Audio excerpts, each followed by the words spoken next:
అలా వెడుతుంటే ఆకాశంలో కనపడుతోంది. తదియనాడు ఉండేటటువంటి సన్నటి చంద్రరేఖ ప్రయత్నపూర్వకంగా చూస్తేనే కనబడుతుంది. అవ్యక్త రేఖామివ చంద్రరేఖాం పాంసు ప్రసిద్ధామివ హేమ రేఖాం క్షత ప్రరూఢామివ బాణరేఖాం వాయు ప్రభిన్నామివ మేఘరేఖాం అంటారు వాల్మీకి మహర్షి. ప్రయత్నపూర్వకంగా చూస్తే ఆకాశంలో కనపడేటటువంటి తదియనాటి చంద్రరేఖ ఎలా ఉంటుందో అటువంటి చంద్రరేఖని కిరీటంలో ధరించి ఉంటుంది. ఎవరు? శారద. అదే చంద్రరేఖని పరమశివుడు ధరిస్తాడు, అందుకే చంద్రమౌళీశ్వర. అదే చంద్రరేఖని బాలాత్రిపుర సుందరి అమ్మవారు ధరిస్తుంది. అదే చంద్రరేఖని కామాక్షి పరదేవత ధరిస్తుంది. కాబట్టి శరజ్యోత్స్నా శుద్ధాం శశియుత జటాజూటమకుటాం. పరమశివుడు కిరీటం పెట్టుకోడు, అందుకే రుద్రాధ్యాయం యజుర్వేదంలో ఆయన్ని కపర్దినీచ అని పిలుస్తుంది. పెద్ద జటల ముడి వేసుకుని ఉంటాడు, అదే ఆయన కిరీటం. ఇక మళ్ళీ స్వర్ణ కిరీటం ఒకటి పెట్టుకుని కనపడ్డాం అంటే ఒకానొక రూపంలో అలా కనపడతాడు. కానీ సాధారణంగా ఆయన జటలే ఆయనకి చుట్టుకున్నప్పుడు కిరీటంగా ఉంటాయి. అలా కపర్ది అని ఆ జటలు కిరీటంగా ఉన్నటువంటి శివస్వరూపాన్ని మనసులో ధ్యానం చేసి తీర్థయాత్రకు బయలుదేరితే ఎటువంటి ప్రతిబంధకాలు లేకుండా యాత్ర పూర్తవుతుంది అని. అటువంటి కపర్దీ స్వరూపంలో శివుడు కట్టుకుంటాడు జటాజూటం, తెల్లటి చంద్రరేఖ పెట్టుకుంటాడు, తెల్ల సితవపుహు, తెల్లటి శరీరంతో ఉంటాడు, అందుకే స్ఫటిక మణినిభం. సరస్వతీదేవి ముమ్మూర్తులా అలాగే ఉంటుంది శారద. ఆయన ఎలా ఉంటాడో ఆవిడ అలాగే ఉంటుంది. ఎందుకని అంటే సంప్రదాయంలో ఒక విచిత్రం చెప్తారు. శంకరుడు సరస్వతి అన్నా చెల్లెళ్ళు, శ్రీ మహావిష్ణువు పార్వతీదేవి అన్నా చెల్లెళ్ళు, అందుకే వాళ్ళిద్దరు నల్లగా ఉంటారు, నారాయణ నారాయణి. బ్రహ్మగారు లక్ష్మీదేవి అన్నా చెల్లెళ్ళు, అందుకే ఇద్దరు ఎర్రగా ఉంటారు, సృష్టికర్తలు ఇద్దరు ఎర్రగా ఉంటారు. వీళ్ళిద్దరూ తెల్లగా ఉంటారు ఎందుకంటే జ్ఞానకారకులు. శంకరుడు ఎలా ఉంటాడో అమ్మవారు అలాగే ఉంటుంది, చంద్రమౌళీశ్వర ఎలా ఉంటాడో శారద అలాగే ఉంటుంది. కాబట్టి శరజ్యోత్స్నా శుద్ధాం శశియుత జటాజూటమకుటాం. ఆ చంద్రరేఖతో కూడుకున్నటువంటి జటలు ముడివేసుకున్నటువంటి సరస్వతి. నా దగ్గర ప్రాచీనమైన పుస్తకం ఉంటుంది, అందులో ఇటువంటి సరస్వతి స్వరూపం ఉంది. శశియుత జటాజూటమకుటాం వరత్రాసత్రాణ స్ఫటిక ఘటికా పుస్తకరాం.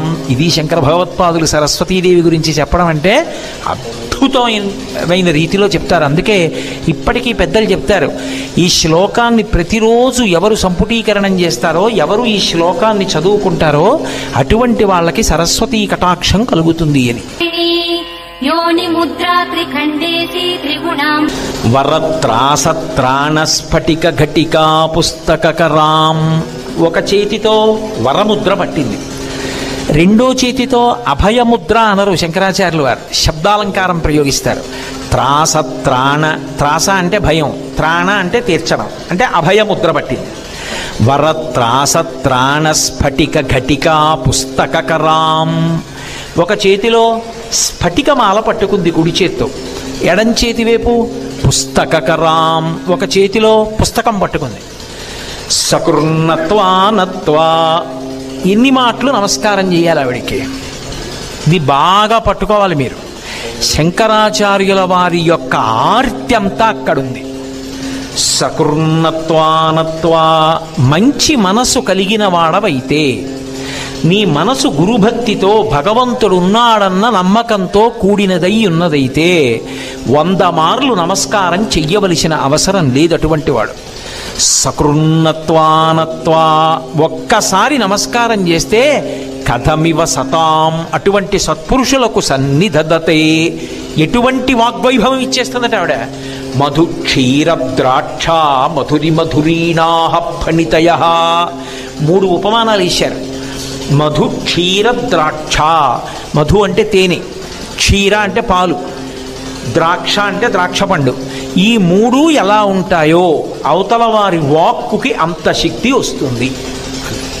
ఎవరు అమ్మకి నమస్కరించారో వారి వాక్కులకు అమ్మవారు అటువంటి శక్తినిస్తుంది. ఇది మీరు బాగా పట్టుకోండి. శ్లోకం సమాజాన్ని నడిపించగలిగిన శక్తి వారికి ఉంటుంది. వారు ఏమవుతారంటే అసలు వారి మాటలు మనుష్యుల యొక్క మనసులు మారడానికి, దేశంలో శాంతి నిలబడడానికి కారణమవుతాయి. కుటుంబాలు నిలబడడానికి వాళ్ళ మాటలు కారణమవుతాయి. వారి శరీరం వెళ్ళిపోవచ్చు, వారి మాటలు కొన్ని వేల సంవత్సరములు అలా ఉండిపోతాయి. ఎందుకని? మధు క్షీర ద్రాక్ష, మధు తేనె. తేనె దాని వైభవం ఎంత చెప్పినా తక్కువే. అసలు వాక్కు బాగా నిలబడాలి అంటే, కంఠం బాగా పనిచెయ్యాలి అంటే ఒకే ఒక్క సాధనం ఉంది లోకంలో. తులసి ఆకు తేనెతో కలిపి పరగడుపున పుచ్చుకోవడమే. అది కంఠానికి సమస్య రానివ్వదు. మధు క్షీర, తేనె తాగినటువంటి వాడికి జుత్తు నల్లబడదు. ఒకటి, తేనె తాగితే వేడి చేస్తే చలవ చేస్తుంది, చలవ చేస్తే వేడి చేస్తుంది. అందుకే ఆయుర్వేదంలో తేనె అంత ప్రధానం. క్షీర, పాలు. పాలు ఎంత శక్తివంతము అంటే అవి పసిపిల్లలు తాగుతారు, చిట్ట చివరికి తురియాశ్రమంలో ఉన్న సన్యాసులు తాగుతారు. అది జంతువు నుండి వచ్చిన సన్యాసి తాగినా మనసు కదలదు, సత్వగుణంలో నిలబడుతుంది. అందరికీ జీర్ణం అవుతాయి. అనారోగ్యంతో ఉన్నవాడికి, పసిపిల్లవాడికి, వృద్ధుడికి, అందరికీ పాలు జీర్ణం అవుతాయి. కావలసినంత బలాన్ని ఇచ్చేస్తాయి. క్షీర, ద్రాక్ష తొక్క తీయవలసిన అవసరం లేకుండా ఇలా నోట్లో వేసుకుంటే పళ్ళున్నాయా పళ్ళు లేవా ఏమీ పని లేదు. నాలికతో నొక్కితే చటుక్కుని చిట్లిపోయి తీయటి రసాన్ని చిమ్మి లోపలికి వెళ్ళగానే తొందరగా వంట పట్టి శక్తిని ఇవ్వగలిగినటువంటి పండు ద్రాక్ష పండు. పసిపిల్లల దగ్గర నుంచి వృద్ధుల వరకు అన్ని ఆశ్రమాల వాళ్ళకి పనికొచ్చే పదార్థాలు ఏవో అవే వాడారు శంకరాచార్యుల వారు. అంటే ఇప్పుడు ఆ వ్యక్తి నోటి వెంట వచ్చేటటువంటి మాటలు ఎంత శక్తివంతములవుతాయంటే, ఆ మాటలు పసిపిల్లల దగ్గర నుండి వృద్ధుల వరకు అందరూ విని తరించవలసిందే. ఆ మాటలు సమాజాన్ని నడిపించగలిగినటువంటి శక్తిని పొంది ఉంటాయి. ఇంత గొప్ప వాగ్వైభవం ఎక్కడి నుంచి వస్తుంది అంటే శారదానుగ్రహం నుంచే వస్తుంది. అటువంటి శారదానుగ్రహం రావాలి అంటే, అటువంటి వాగ్వైభవం రావాలి అంటే ఆయన మనసు చాలా గొప్పది, చాలా దొడ్డ మనస్సైనది అని గుర్తు. అటువంటి వాడు ఒక్కసారి నమస్కరిస్తే చాలు, అమ్మవారు అటువంటి వాగ్వైభవాన్ని ఇచ్చేస్తుంది. ఇందులో చమత్కారం ఉంది శ్లోకంలో, మీరు బాగా పట్టుకుంటే. శంకరాచార్యుల వారు సరస్వతీదేవి కూర్చున్నప్పుడు, శారద కూర్చున్నప్పుడు, శారద ఆ మాట శంకరుడికి ఎందుకంత ఇష్టం అని మీరు అడగచ్చు. సరస్వతి ఉందిగా, వాణి ఉందిగా, గీర్వాణి ఉందిగా, శారద ఎందుకు ఇష్టం అంటే ఉత్తర భారతదేశంలో శారద అంటారు. శారద, శారద అసలు లోకంలో సారమైనదేదో ఆ బ్రహ్మమును అందించగలిగినది, అనుభవంలోకి తీసుకురాగలిగినది ఆవిడే. అది శారద. శారద అటువంటి తత్వాన్ని ఇవ్వగలిగినది, అనుభవంలోకి తేగలిగినది. కాబట్టి శారద అంటే శంకర భగవత్పాదులకు అంత ప్రీతి. జ్ఞాన మార్గంలో ఉన్న శంకరాచార్యుల వారికి ప్రీతి లేకపోతే ఎవరికి ఉంటుంది? అందుకని ఆ తల్లి పుస్తకాన్ని ఎడం చేత్తో పట్టుకుంటుంది, కుడి చేత్తో స్ఫటికమాలని పట్టుకుంది. ఎందుకు ఆవిడ ఎడం చేత్తో పుస్తకం, కుడి చేత్తో స్ఫటికమాల పట్టుకోవడం అంటే, పుస్తకాలు చదవడం మంచిదే, కానీ కేవలం పుస్తకాలు చదువుకుని జ్ఞాని అయిపోవడం, పుస్తకాలు చదువుకుని తరించిపోవడం కుదరదు. పుస్తకాల మధ్య ఉండడం, పుస్తకాలు చదువుకోవడం తరించడానికి కారణం కాదు.